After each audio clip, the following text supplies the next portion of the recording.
Yet again, Brendan, warm welcome. Appreciate your time. We've got two contributors tonight in the form of Philip Fourie.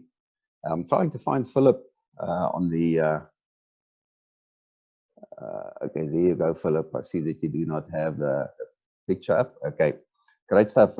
We've got Philip Fourie and we have Sean Russ that's on the group as well. Sean, we're going to ask you just we're going to ask you to post your email address once we get to you. And yeah, so I think let's get started. I put together some stuff that I want to chat about. Okay.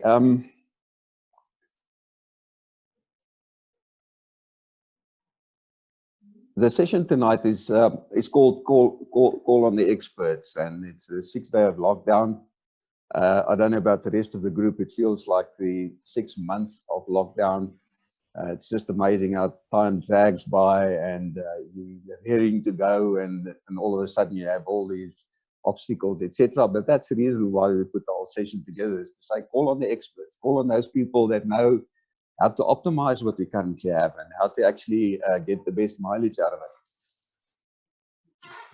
it. Okay, so what we're currently finding is that people are not really making good decisions, and these are decisions that it's going to impact on their lives for a long time, and most probably permanently until the one day they leave this earth. So it's sad that some people are going to make those wrong decisions, but I think a lot of those people can be saved along the way. So the reason why they make those kind of decisions is that, you know, your perception is your reality. So, and your perspective is basically everything. The way you see things, etc. That's how you build your life. So, for example, I do not like Fords. I like Alfa Romeos, and that is your perception. And you think that an Alfa Romeo is a better car than a Ford.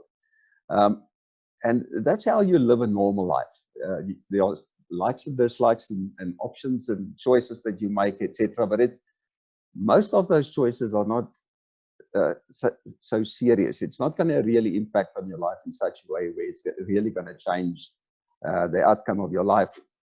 But when you enter times of uncertainty, where we really do not know what's going to happen tomorrow, and you don't really have a point of reference, you've never been in that situation before. I mean, I can remember talking to my grandma when with the Great Depression and things like that, and she was in a concentration camp, and the stories that she shared with us, she had a point of reference. She knew exactly. I mean, she would have been prepared for what's happening with us today. But if you don't have that point of reference, you tend to make decisions, etc., that are not good decisions. And I just think that now is a time where you must abandon those preconceptions that you have and those embedded opinions, and really have an open mind. Is talk to the experts and get the feeling as to where they see how things should be happening and how things should actually work. Now, there are things that we don't know, and basically at this point in time, things that we can't control. And if you identify those, and you identify the things that you can control and the things that you can change, then it becomes a simple process to actually make those decisions and to make those choices. Now, things that we don't know is we don't know how long the lockdown is going to be. And I've done a lot of reading and research, etc. And I mean, it's anything from what we're currently looking at, 21 days to 3 months and even longer. So it's something that we don't know how long the lockdown will actually last. We don't know how long the pandemic will last. Some of the people reckon it can be up to 18 months before this thing actually gets to a conclusion. These are all unknowns, and we don't know really what the total extent of the pandemic is going to be on, first of all, the economy, our livelihood, our jobs, our businesses that we have, our pension, etc. These are all unknowns. Yeah, you can do scenario plannings and you can say this is an option or this is a possible outcome. But at the end of the day, it's all up in the air. We really do not know. I don't think there's anybody today that can actually make a prediction unless they have information that we do not have. And then we have zero control over the current situation. I mean, apart from acting responsibly, staying safe and not infecting other people and not getting infected, there's very little that we can do about what is happening out there. I mean, we can't go out there and start hunting the viruses or start eliminating people that might contribute to the distribution of the virus, etc. Those are things that we have absolutely no control over. Now, with that said, what are the things that we can control? And we know that Dew Point is not affected by the lockdown. And for those of you that listened to Brendan's intro message last night, I mean, that message that came through loud and clear. I mean, in a bad month where we were totally disrupted by the decision to do the lockdown, where people were rushing around, stocking up and making arrangements, and etc., Dew Point still had a good month. And those are the things that to me last night, I mean, I said to Marsha, this is so important to share with other people. Dew Point is not going to be affected by the pandemic. I mean, if we look at how proactive the Exco team is and the stuff that they put in place to help and assist us during this period with the pandemic, I mean, that's the kind of company that you want to be part of, a company that's proactive, a company that's giving us the tools. It's not taking away tools. It's not shutting down stuff. It's just giving us something better to work with at the end of the day. And we know that Dew Point will have a positive effect on our livelihood and on our pension and the quality of life from here on.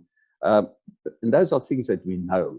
And the thing that we can control is we have 100% control over our financial security, because not only is Dew Point the best, but it is currently, in my opinion, and I've been in network marketing for a long, long time, it is the ultimate. It is the only workable solution today available out there. And these are the things that we need to share with people to help them to make those decisions. So we have a responsibility. That's the unfortunate thing is, I mean, when Dew Point started, they talked about the pioneers, the people that started off when Dew Point started. But I think the pioneers are actually now starting Dew Point.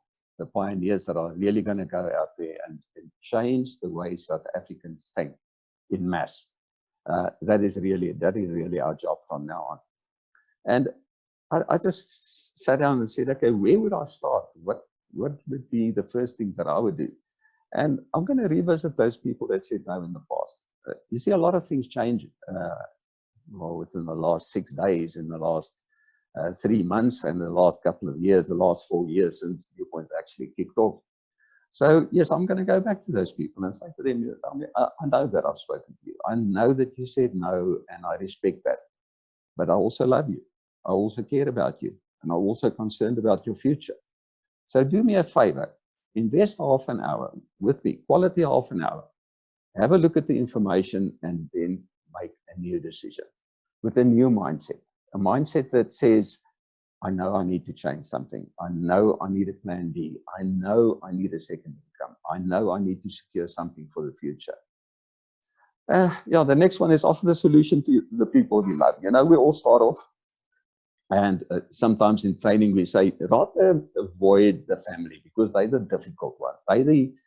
They're the people that know you. They know that you're not that, you didn't have the best trick, and maybe you tried a couple of things and you didn't really make a success of it.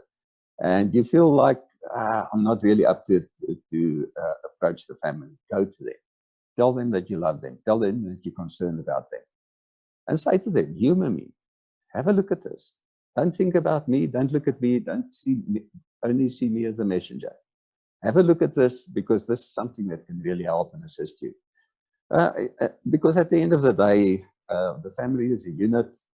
If one of them, you know, they say a mother is only as happy as her unhappiest child. And I think it's very much the same in a family. A family is only as happy as all the family members are. So, yeah, it's important for us to help the family members. Then reinstate those that fell by the wayside. I always say that, you know, if a person registered and they logged in and they joined Dew Point, there was something that they saw at that point when they made that decision. I'm going to make Viewpoint part of my life. And somewhere, something happened to them. You know, maybe the negativity of the family got to them, or somebody said something and they took that as the truth, which it wasn't.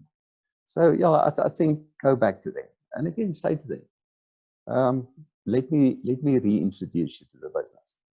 Let me show you what it's all about. Let me show you what happened in the time that you were absent.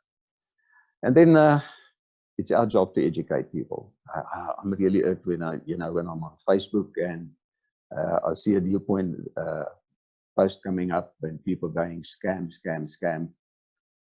Yeah, it's you feel like going out there and start swinging, but we need to educate people. And yeah, I'm going to put together a couple of things specifically for Facebook, where we're really going to question the people's decision and how they evaluate businesses.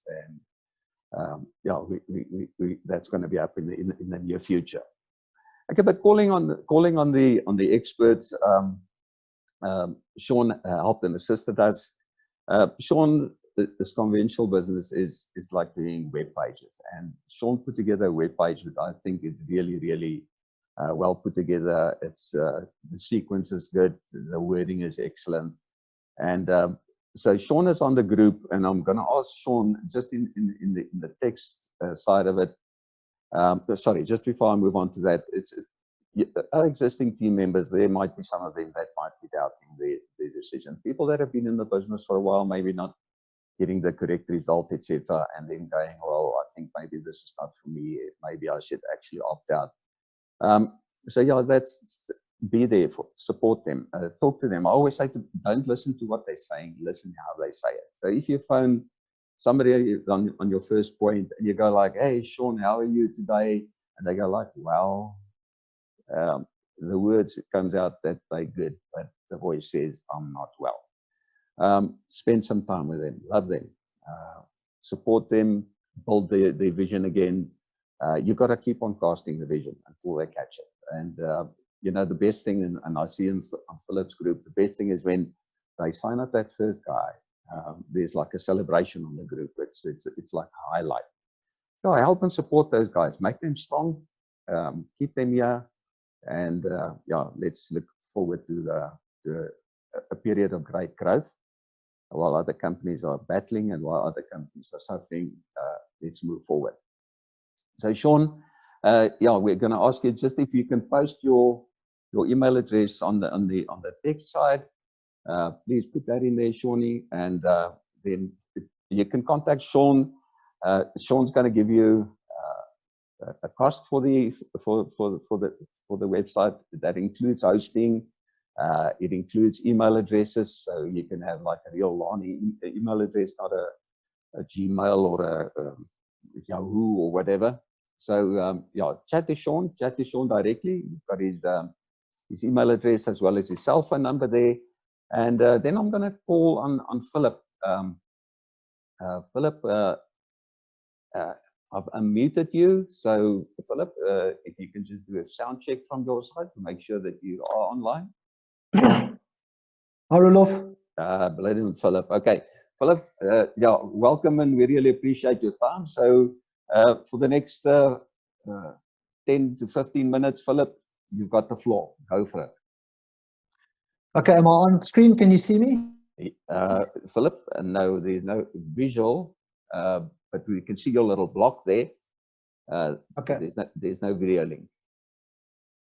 Okay. Maybe I've got the camera closed there. Can you see now?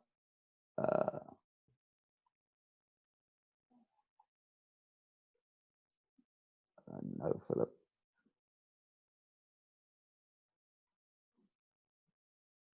Okay, Roof, does it? Let me just say, must I start the video here? Yep, start the video. Okay. Done that. Okay, it's going to take a bit of time for you to. Okay. But I don't have to be visual for me to do the presentation. Is that okay? Do you need it, Philip? No. I Okay. mean, I'm just going to chat. If you don't see my ugly mug, then it'll be okay. Yeah, we'll live with that. I've got the lock. I'm rocking the lockdown look here because they say razors are not an essential item.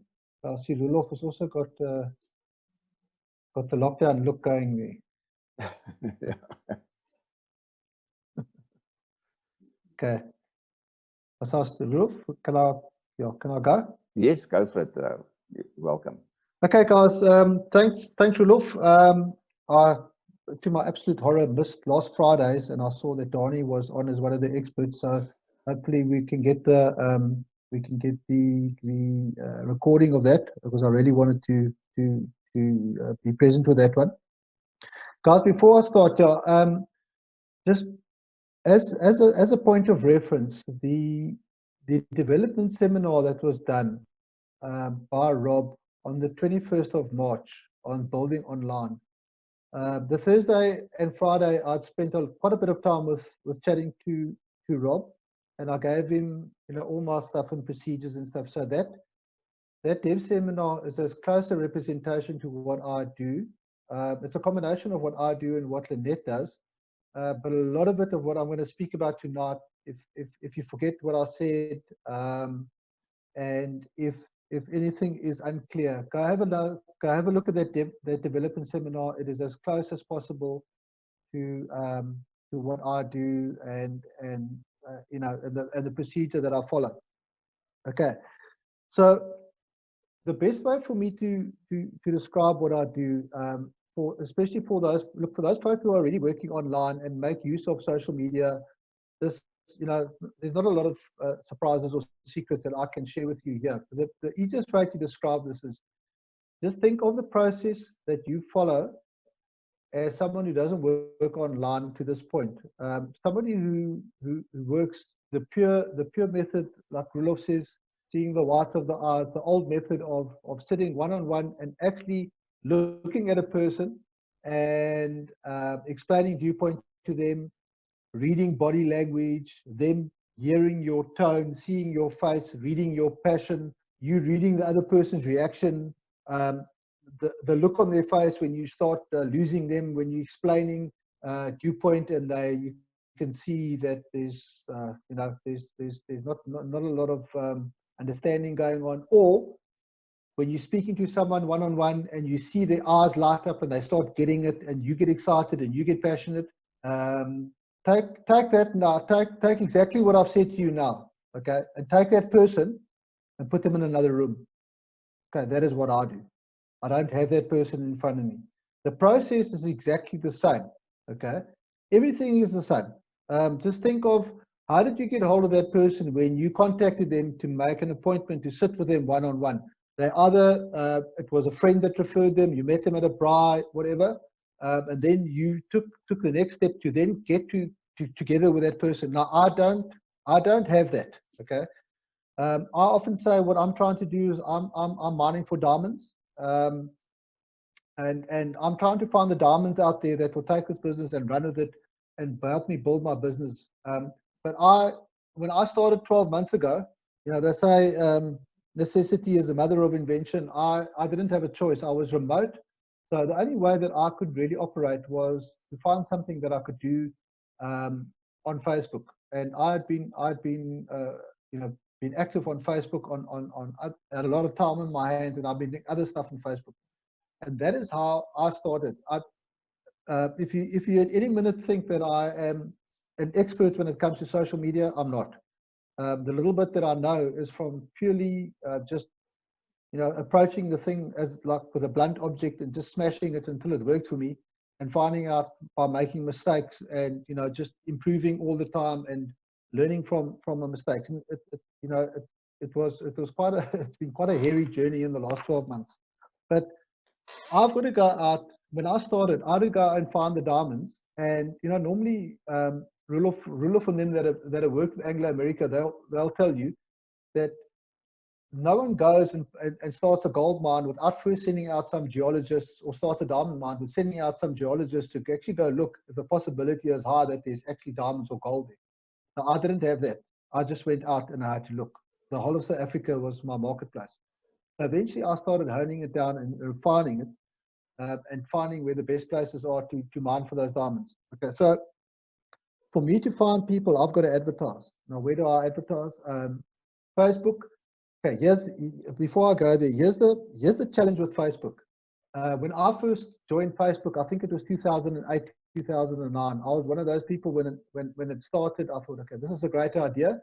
I spent about 6 months finding all my old university pals and all my old school pals, and by the 20th time I'd been sent that farm villa nonsense, then I just went off Facebook and I never went back on it again because it was so confusing and it was so overwhelming that I just lost interest. And then eventually, out of necessity, I got back onto Facebook and I had to learn and had to find out what is the best way to operate. So Facebook, the amount of Facebook users in South Africa that are over the age of 18, so that are viable for Viewpoint, are at this stage very, very close to 19 million. Okay, WhatsApp users, there are a total of 32,800,000 WhatsApp users in South Africa.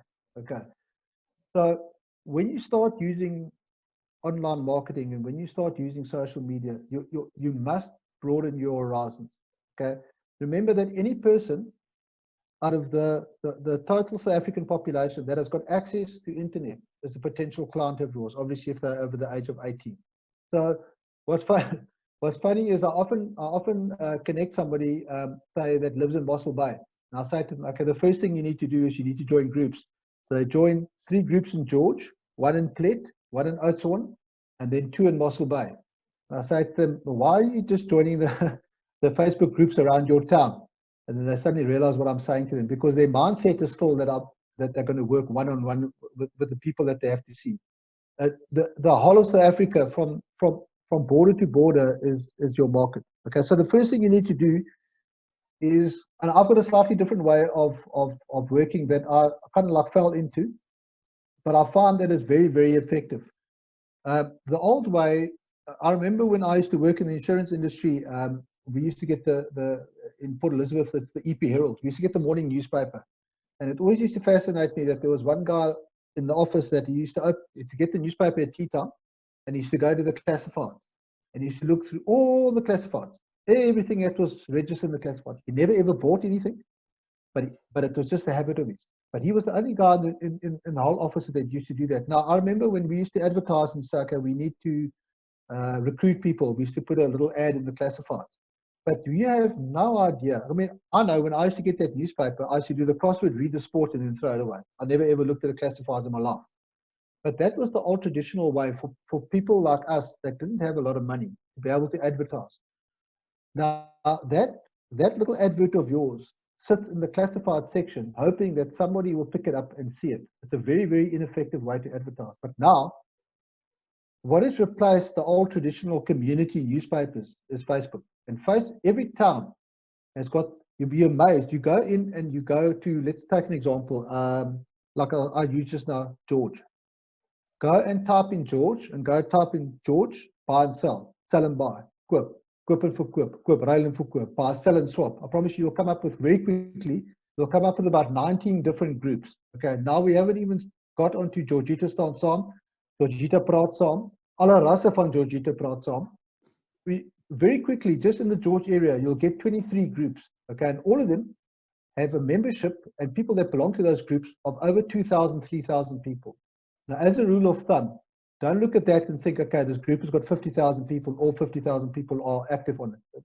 It's around about between 10 and 15% of the group, but you don't want to waste your time on groups that are like under 2,000, they're too small. But yet, using my example of the community newspaper, now if you go and place an ad on one of those groups, okay, let's say there are 60,000 people on that group. All 60,000 people will get a notification that there's an ad on that group. So now you are reaching an enormous amount of people that you would never ever be able to reach in any other way possible.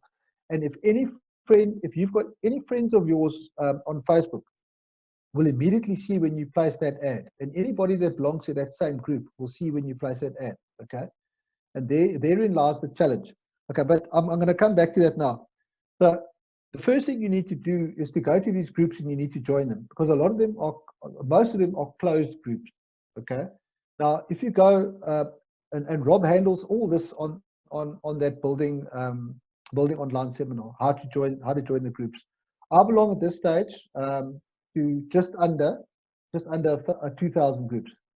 Okay, so I didn't do that, you know, in a short time. If you try and join too many groups in a short space of time, you must be careful with Facebook. I'm gonna take you through a whole lot of do's and don'ts, but you must be careful that you're not overactive. Okay, because Facebook has been burnt in the last couple of years, where there were viruses that were spread through what they call spam bots. Okay, they spam robots. Now, what happens is a lot of people started leaving Facebook in their droves. So they were very, very careful that it doesn't happen again. So if you've got repetitive activity, it picks up and it thinks that you are a robot, and you'll start getting warnings, and then you'll start getting blocked. And if you carry on, then you go into Facebook jail. Like what happened to me. I went in there for a month. Not a nice place to be. So now you place adverts. Okay, now the adverts that you place, there's a whole technique to placing an advert. Because remember, for those of you who know Facebook, it is a very, very busy and active and an overwhelming place. If you don't know Facebook, there is so much going on in Facebook that if you are slightly an attention deficit disorder sufferer like I am, you really start getting twitchy because you don't know where the hell to look. And especially if you've had a lot of coffee, it doesn't help. It doesn't help either. But remember, you are competing for space. Now, you think of the millions and millions and trillions of posts that there are on Facebook. When you look at the Facebook page that you are on, it is only as big as the size of your screen that you see. Okay, so how does Facebook decide what you see when you open a specific group? That ad only stays there for a very, very short time. If you go and you refresh the page, you'll see something else.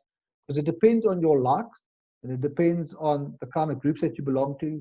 There's a whole lot of these algorithms are very, very complex. Now the trick is to try and get your ad. So when that person opens it, to try and get your ad that shows when that person opens that page. Okay, there's a whole lot of things that you can do. Okay, so first thing is you've got to place an advert. So now the person, and then you encourage them to either WhatsApp you, because you want to get off Facebook as quickly as possible. Don't stay on Facebook and don't try and operate on Facebook. I know Lynette does this differently. There are other ways that I'm looking at doing it, but right now you want to get the information from the guy on Facebook, because that's where everyone is, and then you want to get off Facebook as quickly. So you ask for a number and you say that they're going to WhatsApp them, or you ask them to WhatsApp you asking for information. Okay, then you take that.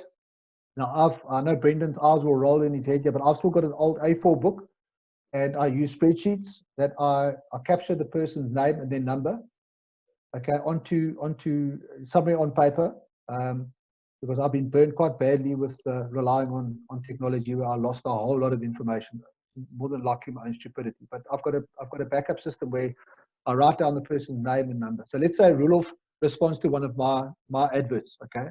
So straight away I get a notification on the top right hand side of Facebook. It says Rudolph Fourie has commented on your post.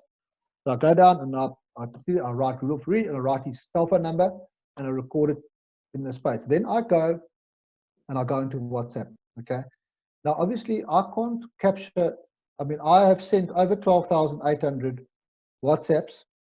I have communicated with over 12,800 people in the last year, just on WhatsApp alone. Now, since Monday the 23rd, when we were told that we were going to go in lockdown that Thursday, I have had 822 responses to the ads that I've placed, that I've had to communicate, and I've had to all do it via WhatsApp. So you can't, I mean, traditionally, if you want to speak to somebody on WhatsApp, you've got to go and capture them as a contact. You can't do that.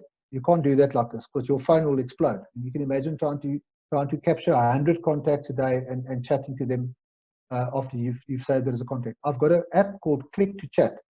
All you do is you type in the number, it communicates directly with that person, and then what you do is, like, let's say I type in Rudolph's number, I would now send Rudolph the information.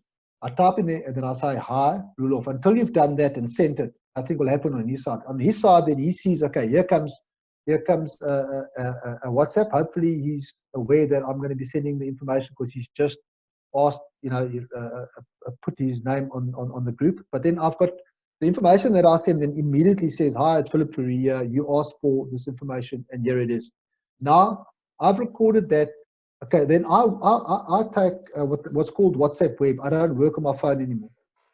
I have WhatsApp Web, which I work on my laptop, which makes it infinitely easier because I've got quite a small phone and it can be very time consuming working just on your phone. So it's far easier to work on WhatsApp Web on your laptop where you can where you can use your mouse and you can click and you can forward and you can copy and you can paste and you can store stuff on your laptop. So now I'll send the information to Rudolph. I open up with a little bit of a, hi Rudolph, this is Philip, and this is the information that you look for. I have in the last, I've narrowed it down to the best way to operate. There are two extremes that you can go. That the people, when they tend to start, when I've connected them and they start, they put down too much information. Okay. Now you put down a whole. At one stage, I had the introduction video of 45 minutes. I had 2 voice notes and a whole long preamble. Now you follow up with the guy, and you follow up 2 days later, and they say, "Sorry, I just haven't had time to look through the information." Okay. Now it gets delayed and delayed and delayed. Then I went to the other extreme where I put virtually nothing, very, very short bits of information, like really, really as summarized as short as possible. No video, no nothing. Then the person starts asking so many questions that you might as well not have bothered to send them the information. So somewhere in between those 2 extremes is a sweet spot. Now, that's why, thank you, Brendan, if you are listening, thank you very much for that 10-minute video. It is working perfectly. The original 3-minute video was a bit short. The one that Donnie did, not Donnie, I can't remember his name. Peter did for us. We added some of the products in. It worked very well. But the one that Brendan has done now, that 10-minute one is perfect. That's exactly the right amount of time. Then beneath that, I'll send that video, and then I will include some information.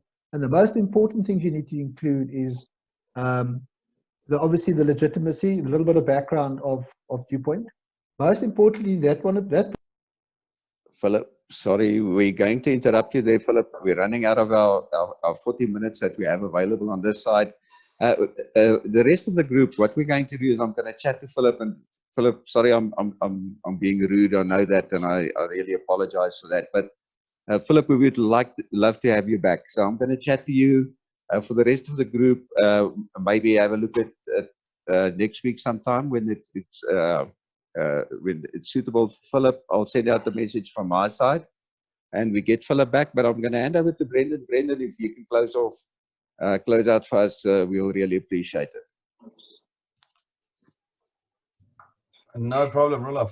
Look, I mean, I've been in a string of Zoom meetings this week with a whole bunch of different teams. And I think that for me, at the end of a week of looking at and listening to everybody on these teams, I'm left with one thought.